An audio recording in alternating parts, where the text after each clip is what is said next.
সুপ্রিয় দর্শক বন্ধুরা, আসসালামু আলাইকুম ও অন্য ধর্মের বন্ধুদের শুভেচ্ছা জানিয়ে Rupanti family blog YouTube channel থেকে আমি রূপন্তী আপনাদের মাঝে অ্যানাদার নতুন একটি ব্লগ নিয়ে ফিরে এলাম। আজকের ব্লগটি থাকছে মিরপুর ডিওচেস সাগুপ্তাতে স্ট্রিট ফুড খেতে গিয়েছিলাম, তার কিছু অংশ তোমাদের সাথে শেয়ার করলাম। বন্ধুরা, ব্লগটি দেখতে থাকো, আশা করি ভালো লাগবে। বন্ধুরা, আমার সাথেই থেকো।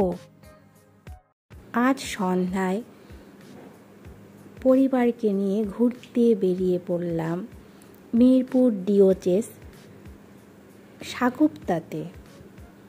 আজকে একটু স্ট্রিট ফুড খাবো, সেজন্য বেরিয়ে পড়েছি। আমার সন্ধ্যায় বেরোতে খুব ভালো লাগে। তোমাদের কেমন লাগে বন্ধুরা? অবশ্যই কমেন্ট করতে ভুলবে না। চলো যাই আজকে সাগুপ্তাতে স্ট্রিট ফুড খেতে।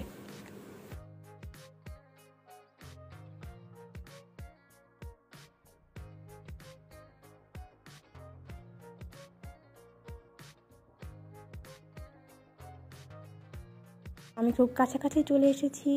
এই যে চলে এসেছি সাগুপ্তাতে স্ট্রিট ফুড খেতে। এখানে অনেক রকমের স্ট্রিট ফুড পাবে, যার যেমন ইচ্ছা তেমন করেই খেতে পারবে। খুব ভালো লাগে। এখানকার পানিপুরিটা বেশ মজা, তোমরা খেয়ে অবশ্যই ট্রাই করতে পারো। আজকে আমার পানিপুরি খেতে ইচ্ছা করছে না, আমি যেহেতু স্ট্রিট ফুড খেতে এসেছি, পানিপুরি আজ আমি খাবো না। এখানকার বিখ্যাত আনিস ভাইয়ের নাগা সিঙ্গারা অবশ্যই তোমরা খাবে। স্মল সিঙ্গড়া, বাট খেতে বেশ লোভনীয়। এখানে এখানে আবার নাগা সচও আছে, খেতে কিন্তু বেশ ভালো লাগে সচের সাথে সিঙ্গড়াটা। এটা হচ্ছে নাগা সিঙ্গড়া। সিঙ্গড়ার মাঝখানে একটা করে নাগা ওরা দিয়ে রাখে, এজন্য খেতে অনেক ভালো লাগে, ঘ্রাণটাও অনেক ভালো আসে। এখানকার জিলাপিটা বেশ মজা, খেয়ে তোমরা দেখতে পারো। সিঙ্গড়া যেমন মজা, এখানকার নাগা সিঙ্গড়ার স্বাদটা একদম ভিন্ন রকমের। আমার কাছে খুব ভালো লেগেছে, ট্রাই করি কেমন লাগছে। সিঙ্গড়াটা অনেক মজা এবং টেস্টি হয়েছে। স্মল হলেও খেতে বেশ লোভনীয়। একটু সসের সাথে খেতে কিন্তু খুব ভালো লাগছে আমার কাছে, অনেক ইয়ামি হয়েছে। এখন আমি চলে এসেছি ভাই দোসা হাউসে। এখন আমি দোসা খাবো। দোসাটা এখানকার খুব মজা, খেতেও অনেক মজা।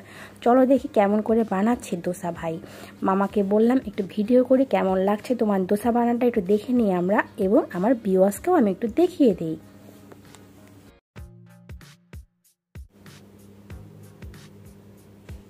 কি সুন্দর করে দোসা বানাচ্ছে, দেখতেই ভালো লাগছে। তোমাদের কাছে কেমন লাগছে অবশ্যই কমেন্ট করবে। তোমাদের কাছে কেমন লাগছে, দোসা বানানোটা কেমন লাগছে সে বিষয়ে। গরম গরম ভাব হচ্ছে, দেখেই মনে হচ্ছে অনেক লোভনীয় হবে। চলে এসেছে আমার কাছে দোসা। এখন একটু দোসাটা খেয়ে ট্রাই করে কেমন হয়েছে। দোসাটা বেশ মজা হয়েছে, খেতেও অনেক মজা লাগছে, অনেক লোভনীয় লাগছে। এখন আমি চলে যাব চিকেন রোল খেতে। এখানে চিকেন কাবাব, চিকেন রোল, চিপস সব কিছু পেয়ে যাবে, যার যেটা ইচ্ছা সেটা খেতে পারো। আমার যেহেতু ভালো লাগে চিকেন রোল, আমি আজকে চিকেন রোল খাবো। দেখি কেমন লাগছে এই মামার চিকেন রোলটি। আমার কাছে চলে এসেছে চিকেন রোল, বেশ মজা লেগেছে চিকেন রোলটা আমার কাছে। এখন আমি একটু হালিম খেয়ে নেব। এখন আমার ছেলে খুব বায়না করছে কোক খাবে, ওর জন্য তো একটু তাহলে কোক দিতেই হবে। চলে গেলাম কোক খেতে চলে গেলাম। ওর কাছে কোক খুব ভালো লাগে, ও কিছু খাবে না, খালি কোক খাবে। সেই জন্য ওকে একটু কোক দিচ্ছি। ও খেলো, তার সাথে সাথে আমাকেও তো একটু খেতে হয়। ছেলে খেলে একা খেলে কেমন লাগে, এই জন্য মাও একটু খেয়ে নিল কোক।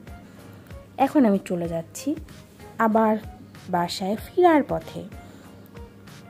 আজকের ব্লগটি কেমন লাগছে বন্ধুরা অবশ্যই আমাকে বলতে ভুলবে না। আমার যারা পুরনো বন্ধু আছো অবশ্যই লাইক শেয়ার কমেন্ট করতে ভুলবে না।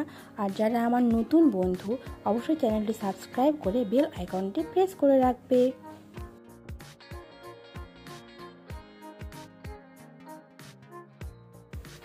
এ ধরনের নতুন নতুন ব্লগ দেখতে চ্যানেলটি সাবস্ক্রাইব করে বেল আইকনটি প্রেস করে রাখুন। এতক্ষণ আমার সাথে থাকার জন্য অসংখ্য ধন্যবাদ বন্ধুরা। আজকের মতো বিদায় নিচ্ছি। আল্লাহ হাফেজ।